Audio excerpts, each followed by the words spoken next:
ഇന്നിപ്പോൾ പോകുന്നത് വേറെ എവിടെയല്ല, കണ്ണൂർ ഫാമിലി വെഡ്ഡിങ്ങിലാണ്. ഒന്നുമല്ല, ഒരു ഡ്രസ്സ് റിട്ടേൺ ആക്കാൻ വേണ്ടിയിട്ടാണ്. പിന്നെ ഡ്രസ്സ് എടുക്കുമ്പോൾ ഇത് നിർബന്ധമായ കാര്യമാണല്ല റിട്ടേൺ. പക്ഷെ ഇപ്പോൾ എൻ്റെ പ്രശ്നമല്ല, ഡ്രസ്സിൻ്റെ പ്രശ്നമാണ്. അതിനൊരു ബട്ടൺ കുറവുണ്ടായിരുന്നു. അങ്ങനെ അതുപോലത്തെ കുറേ മോഡലെല്ലാം ഉണ്ടായിന്, അതെല്ലാം നോക്കി. പിന്നെ കുറച്ച് ഇങ്ങോട്ട് എത്തിയപ്പോൾ ആണ് കുർത്തി സെറ്റ് കണ്ടത്. അപ്പോൾ അതാണ് ഇഷ്ടമായത്, അങ്ങനെ അതെടുത്ത്. പിന്നെ വേറെ പണിയും ഇല്ല, തിരക്കൊന്നും ഇല്ലാത്തതുകൊണ്ട്, ലിഫ്റ്റിൽ നല്ല തിരക്കും ഉള്ളത് കൊണ്ട് സ്റ്റെയർ കേസ് ഇറങ്ങി ഓരോ ഫ്ലോറിൽ ഇറങ്ങി ഓരോരോ കളക്ഷൻസും കാര്യങ്ങളെല്ലാം നോക്കിയിട്ടാണ് താഴേക്ക് എത്തിയത്.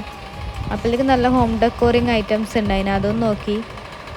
ഡ്രസ്സ് പഴയ ഡ്രസ്സ് റിട്ടേൺ ആക്കി, പുതിയ ഡ്രസ്സ് ബില്ലടിക്കുകയും ചെയ്ത്.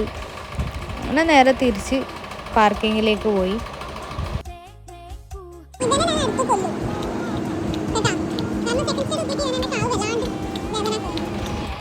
വണ്ടിയും എടുത്ത് തിരിച്ച് നേരെ വീട്ടിലേക്ക് പോയി. അത്രയേ ഉള്ളൂ. അപ്പോൾ ബൈ ബൈ.